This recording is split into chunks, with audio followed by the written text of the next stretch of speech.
Welcome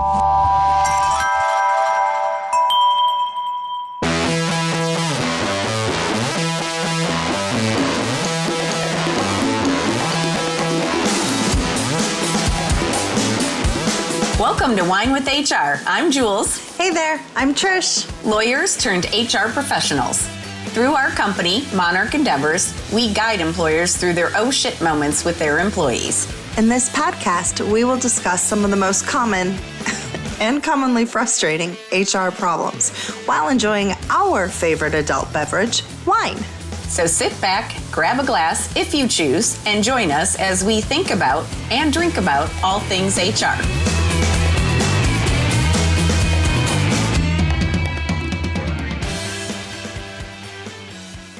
Hey everybody, welcome back to Wine with HR. We are so excited to be starting season 2. Season 2? That's amazing. Thank you all for sticking with us. Yes. We are going to bring a whole bunch of new great topics to you this season. And we are even going to be introducing some new guests. So we're super excited about it. We thought that for this very first episode, since we are in early February, that a lot of companies are looking to hire. And so we thought we would go over some of the WHINEs of recruiting and what managers and HR professionals should be thinking about and not doing. Oh, not doing. We have a lot of those. So we're going to have a couple of episodes later that will also help you through the process the rest of the year. But recruiting seemed to be the best way to start. A little bit later on, we'll have some conversations about the interview process, some do's or don'ts for you there, and then also even some onboarding ideas. So lots of great stuff coming up this year. Plus, as Julie already mentioned, all those guests. I can't wait. Yeah. So we are excited, but you know the drill. So before we get to the WHINE, we have to start with our WINE. And today, Trisha and I are once again in the same place. Cheers. So we are drinking the same wine.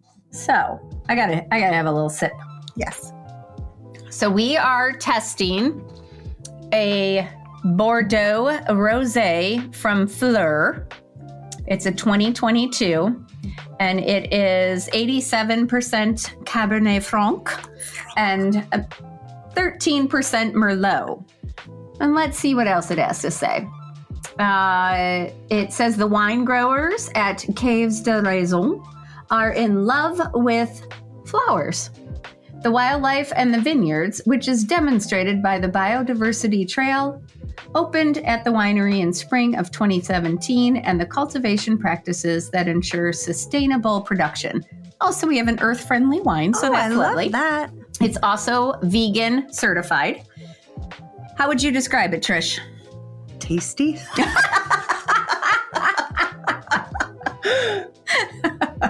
She's a woman of few words sometimes. It is very light. Yes. Crisp, smooth. It definitely has some floral notes. Gets you at the front of the tongue. Mm-hmm. I really like it better than the white Bordeaux that we tried last night. Mm-hmm. Although that was good too. We're educating our palate for all of our listeners. So we had to try some more wine last night. Yes. I would agree. I prefer this one. It is just kind of nice, light, pleasant. I feel like this will be a great summer drinking wine. Yes, for sure. Yeah. You could probably make a really nice sangria out of that as well. Ooh, yeah. But not overly sweet. No. I want to point that out. Not overly sweet at all. Yes. All right. So now that we've got the WINE out of the way, didn't take as long as usual since we're drinking the same wine. I am going to give it to Trisha to talk about, again, just some of the overview of what we're talking about, and then get into some of the common mistakes that are made. Sounds good. So I want to start with focusing on why recruiting is so important. I think that people do not realize that recruiting is an ongoing task for not just HR, but for everyone in your business. You shouldn't just be at the last second hustling because all of a sudden you have 10 positions to fill. You should be constantly thinking about your process, where you want to go with the company, where different departments want to go, and be advertising that. And what I mean by advertising that is making a brand on your website. That is part of your recruiting process, showing people the kind of benefits you offer, that work-life balance that so many people are craving, maybe even previews into jobs. So never forget that even if you're like, oh, we only have one person that we're hiring right now, you're still going to be recruiting. And I think that that is where I'm going to stop for the moment and let you take over for a second. I may have one more thing to say. Okay. I don't know. I'm feeling talkative all of a sudden. Well, so to pick up where Trisha left off, I think that that is a great point because you want in your branding efforts, in your internal marketing, in your external marketing to be showing people why they want to come work for you. So one of the best ways to do that, this is jumping ahead a couple episodes, but is to have happy, engaged employees who do it for you. So if you have done all of these things right that we're going to talk about today, then you will have happier, more engaged employees who will be out there doing some of the recruiting for you because they'll be like, I work at such and such, and it is such a fantastic place. And their friends are going to be like, how do I get a job there? And that's your ultimate goal. So when you're listening to this episode and hearing all of our tips, think about how you can build a bigger recruiting program that is around your entire brand as a company. Could not have said that better myself. I've listened to you a time or two when you're talking. Nice. I feel so proud right now. All right. But before we get to the tips and tricks and the best practices, let's talk about the things people shouldn't be doing. So, ooh, yes. All right. Now, this really does go more towards the interviewing side of things, but I can't help it. I have to put this in here right now. Asking predictable questions. It is one of my biggest pet peeves where I could walk into an interview and I already know the questions that somebody is going to ask me. As a matter of fact, it's proven, you can go out there and look. People actually Google, what are the most common questions and how do I answer them? And then they take their own scenario, something that maybe happened to them or slight version happened. And then they dress it up and make it all pretty to fit what they think you're looking for. So those predictable questions don't tell you anything about the person. They don't tell you anything about how they would act now. So I would really say, okay, you may, or your C-suite may require you to ask some of those questions, but I would challenge you to shake it up a little bit and try to throw people off their game. Not in a bad way, but just to see how they react. And again, I'm going to drop that there so that you will tune into our whole episode on interviewing. Yes, yes, indeed. Another common mistake that people make when they are recruiting is confusing education and experience with skills. So what do we mean by that? Well, a lot of times, I think society as a whole got very comfortable with requiring a bachelor's degree for everything or a particular level of education. And nowadays, oftentimes that is listed as a requirement. But for people who may have started the position and worked their way up, they may not have that educational experience, but they might have years of actual experience that makes them a perfect fit for your job. Or they may have degrees that are not really particularly relevant to that position, but that gave them the skills that you really need for the position. Skills adjacent, yes. So for example, let's take sales. Maybe you have somebody who has done sales for automotive companies and they've been selling cars their whole life. Well, their resume may not get picked up by Indeed, or, if it's a sales job for, say, medical supplies. But those skills that you need to be a salesperson are pretty easily transferable. So the mistake that we often see a lot of people make is they would look at that sales resume and say like, oh, but this person's experience is in cars. And we need somebody who has experience in medical supplies. You can teach them about medical supplies. You can't teach somebody how to sell something necessarily. So that's what we mean when we say focus on their skills versus just their education and their experience. That's another one of my pet peeves. Someone who gets experience, say, in our armed forces. And that person who has done this job in the armed forces for years. And then they go to get the same job in we'll say the what people call the real world, the outside world. And then someone tells them you can't do it because you don't have a degree. Yep. That's no. So I'm glad you brought that one up. I want to talk about, inclusivity. Let's focus on increasing your candidate pool. One of the big mistakes people make is just using the same resources again and again and again. Oh, we use Indeed. As you mentioned, I think you said Indeed. Well, Indeed's great, but there's more out there than just Indeed. There are other sources like Indeed. You have all the social media, so LinkedIn, Facebook, TikTok. You want to make sure that you're utilizing every option that you have available to you. If you're creating posts like that, then give them to your manager to share. Have the managers share the same post with their employees. The more people or the more ways that you can get that job out there, the more likely you are going to get a broader candidate pool, and that will help with your inclusivity.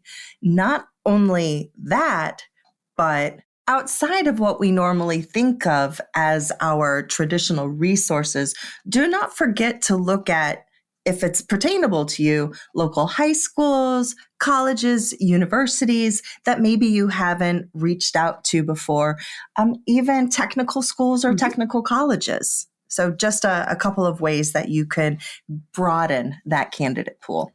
Yeah, also think about if there's a group of people who do similar types of work that might be a good recruiting pool for you. So I'll give you an example. One of my clients who does a lot of construction work, they found that farmers were really good employees for them because they tend to work around heavy machinery.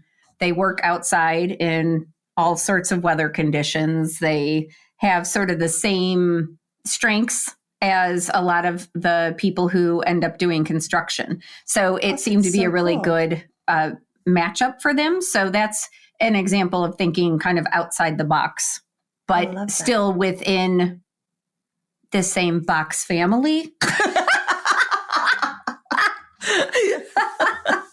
I would love to see an article on that. on a box family? Yes, yes.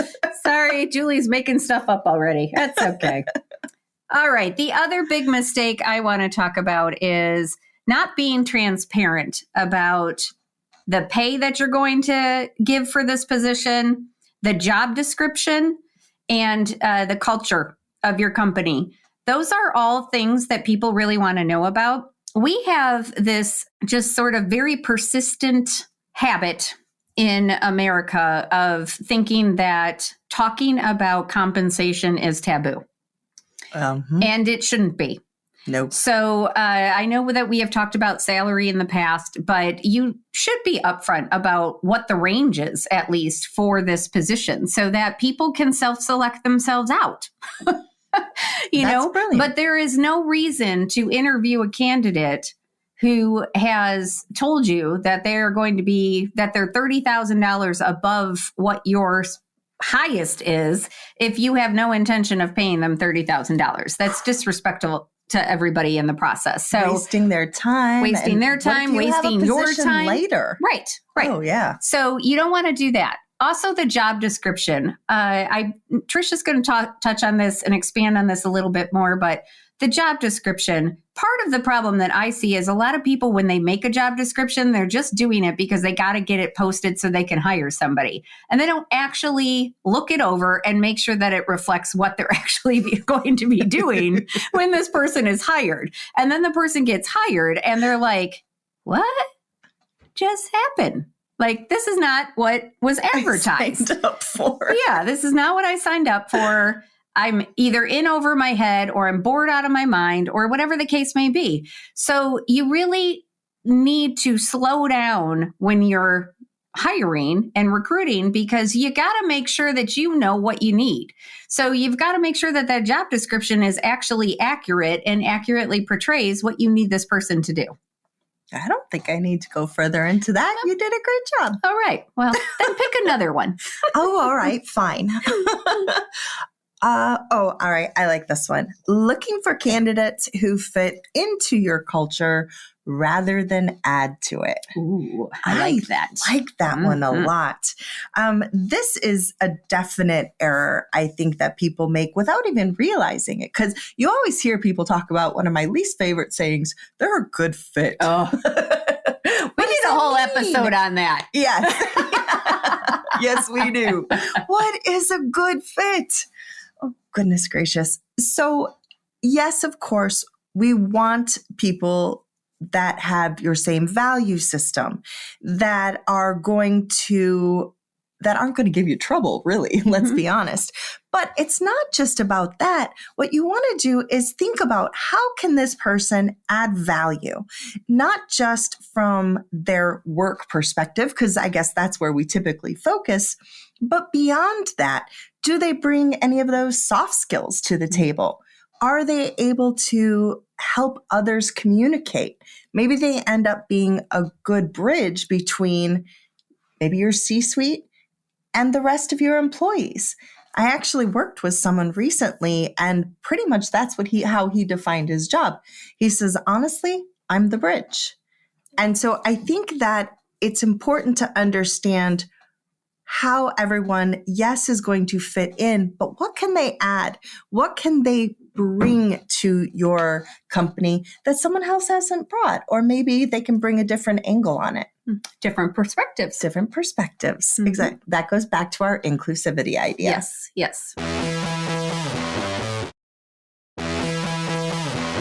I think another big mistake that people make is rushing through the process because you need to fill the position. So you have probably heard us say before that most companies hire fast and fire slow, and it should be the opposite. You should hire slow and fire fast. So even if you are desperate for somebody, you don't want to take the first person who comes along. I want to drop the mic, but I don't want to ruin my microphone. Yeah. It is a very nice microphone. Thank you. So take the time to make sure you are finding the right person. And as Trisha was just saying, not just the right person from a skills and experience standpoint, but the right person from how they're going to fit into the team, how they're going to add value, and how they are going to help you elevate whatever it is your particular team or department is trying to accomplish. I like elevate. That's a great word. I want to just read something real quick and then kind of move on from there. One of the ones that we don't really have to talk about because you already talked about it a little bit, but that ignoring candidates who appear to be overqualified or underqualified, that really does go with your conversation on confusing education and experience with skills. But I just wanted to kind of throw that one out there real quick. So if people didn't kind of catch that, it's the same, the other side of the same coin, shall we say? Well, and it goes back to an episode from last season. So if you haven't listened to all of our episodes, please go back and check them out when you can. They're available everywhere you get your podcasts. Shameless plug. Anyway, it goes back to where we were talking about rock stars and superstars. Yes. So you never know. You might have somebody who seems very overqualified for a position who has applied, and you're like, what are they doing? Why would they be applying for this position? But you don't know what's going on in their life. Mm-hmm. Or maybe there is a reason that they want to take a step back. Maybe they've been burnt out Yeah. being at the top of the game, and maybe they want to get back to whatever it was they were doing when they really enjoyed things. Yes. Maybe their life circumstances have changed. You never know. And on the flip side, if they seem underqualified, it might still be worth a conversation, because there could be reasons. As Trisha was saying, maybe they were in the military, which means they're just underqualified based on your specific requirements, not necessarily what it takes to do the job. Transferable skills. Transferable skills. Yes. Skill adjacent, as we said before. Yeah. So, I think our main point is you may want to broaden which resumes you accept and which candidates you screen, so that you're capturing some of those people who might fall outside the traditional bucket that still might be good. And going to that job description, or back to the job description thing that you mentioned earlier, this is a really good place to think about. Are your essential functions truly essential, right? Do you really need that bachelor degree, or can you say or equivalent experience? Mm-hmm. And so that might be a really great way to get around that. Absolutely. I love that.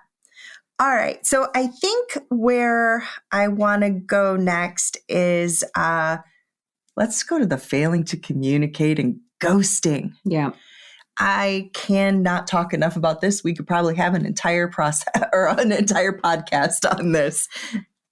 Y'all, quick pause for effect. Do not ghost candidates. Yes. Not communicating with your potential employee during the process, not following up with them after an interview, or completely ghosting them is the best way to get a bad reputation on the web for your company. Mm-hmm. People talk, and you can go on there and you can see what people say. Not only that, it's just rude. Mm-hmm. Like, you don't like it when people do it to you. Do not do it to them. Okay, that's the emotional side of it. From a business perspective, would you ever receive an email, Julie, and not respond to it? No. And that's exactly the same for this. You need to respond to potential employees. If they have a great interview, you need to reach out to them, especially if you're one of those companies where, it takes us 2 months to hire or 3 months to hire. Check in with them, send them an email, ask them if they've thought of any questions for you, follow up with a text. There's so many different ways that you can engage potential candidates. And it also shows that you're not just looking to put a butt in a seat, so to speak. You're actually looking for a human being, someone that can be a real part, a real asset to your team. Amen. The only thing I will add to that is that one thing that can help, as Trisha talked about at the beginning, you're talking about sort of the brand you're creating. So the things that you don't do, or the things that you do by omission, like ghosting somebody, that can affect your brand, or can become your brand, worst case scenario, that you are a company that ghosts people. You don't want that to happen. But also through being transparent about the process. So if it really does take you 2 months to hire somebody, tell candidates that, so that they're not like, what is going on? And figure out where in the process it falls apart for your company. So if you're really good about reviewing resumes and screening people in a timely fashion, but then things tend to take a long period of time before an interview gets scheduled, be honest with people about that, or figure out how to make that a more efficient process. If after they're interviewed, give them an estimate of how long it's going to be before they hear something. And as Trisha was saying, make sure somebody's reaching out and communicating with them, because otherwise that all reflects poorly on your company. And that does get around probably faster than the good, because as we've always talked about, negative things spread faster. So I think isn't there that old saying that it takes 10 positive reviews to undo one negative review? It's something like that. So think about that every time you provide a bad experience for a candidate, it's going to take 10 good experiences to overcome that. I like that. Yeah. So now that we've told you what not to do, let's give some tips about what they can do.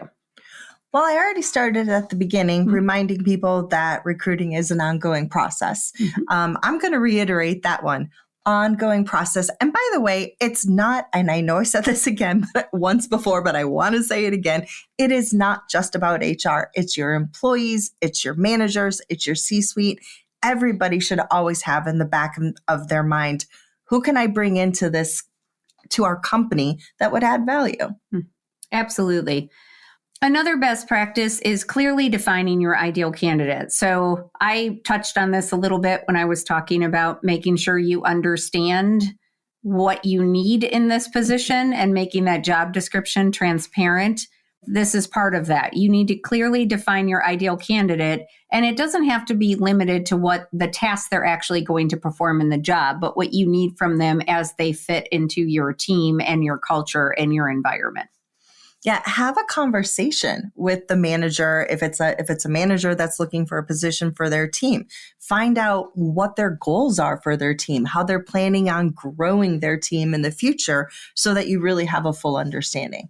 Absolutely. Like and make sure as managers, for those managers who are listening, that you share that feedback with HR, because if HR is the one doing the screening, they're going to be able to develop better screening tools so that they can get you better candidates so that you don't end up having to do as many interviews. So it's a win-win all the way around. My favorite is when a manager will come back and be like, they just wasted my time. Well, did you tell them what you were looking for? Well, it's for this position, but did you tell them what you were looking for?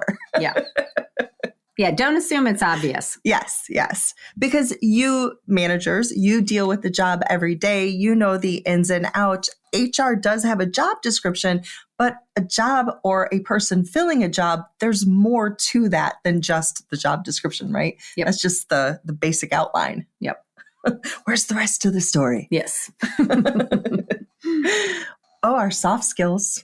That's always a good one. Don't forget about the soft skills. So things like communication skills, emotional intelligence, one of my favorite subjects. Oh, there's another topic that we could do. Communication. We want people that can communicate and build relationships at all levels of your organization. Absolutely.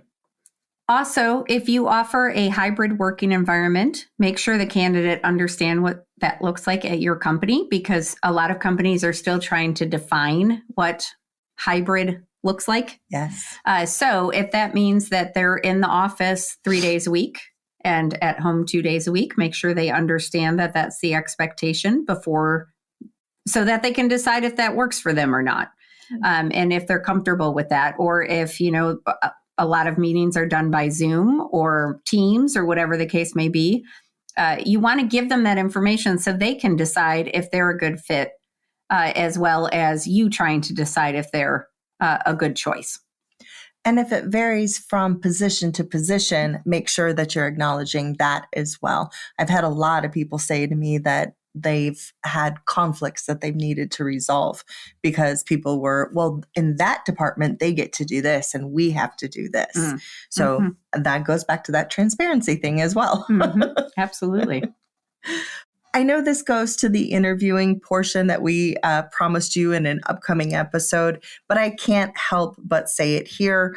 Please be prepared to answer the candidate's questions. You don't want to appear as if you just got caught off guard. Think about what you would want to know if you're a candidate. Prepare your answers. And I don't mean like rehearse a bunch of answers and sound like a robot, but you need to have an understanding of your company, where your company is going, what your goals are, so that when your interviewees are asking these questions, you have some answers that give them actual information. Novel idea. Thank you. Yes. And so I want to emphasize that while we did say you want to hire slow, we also don't want you to hire so slow that your candidates all have jobs by the time you make them offers. So part of the way that you do that is what we talked about before, is by knowing what you're looking for. So the more time you spend before you ever even post the job in figuring out who your ideal candidate is, the quicker you're going to be able to recognize that person when you see them or meet them. Great. So that way you don't drag your feet and you get the candidates that you want versus not really knowing what you're looking for, taking too long, and by then they've gone and moved on to somebody else. Wow, that was so good. All right, so you ready for my last tip? I am. Relax and breathe. You got this. All right. And yes, that was another cheers. Okay, well, so we've given you some tips. We've told you some mistakes to avoid. We hope that it has all been helpful. At this point in time, we're going to come back to the wine. So I do believe, I forgot to say this at the beginning, that this bottle runs about $15. So it's not a very expensive wine. So it's a good one to have. So nice price point. We will be listing all of the wines that we drink with our thoughts on them on our website. So we'll have that up for you. So if you guys need like a nice light, I would definitely say it's more of a summery wine than a January, February wine. But, you know, it makes me think of summer. So that's kind of nice when there's snow on the ground outside. I agree. I could use some summer. Right. But I still think it's a very nice, pleasant wine. Any other thoughts from you, Trish? No, I would say I definitely agree. I have enjoyed it. I'm sad that I still have the same glass we started with. Rare when we're sitting next to each other. I know. I'm so proud. If you guys found this one helpful, don't forget that Julie and I also have some courses that we would like to tell you about. And one of those courses is a recruiting course, and interviewing is also part of that one. So you can get further into this kind of helpful tips and tricks from us and really make sure that you know what you're doing so that you can provide the best value you can to your company. Yes, so they are currently in development, but should be available in the coming months. We will put more information in the show notes. And with that, again, we are so excited to be starting season 2. We're so happy you joined us last season, and we hope you stick with us this season. And go out, find your best candidates, but know who you're looking for. Cheers. Cheers.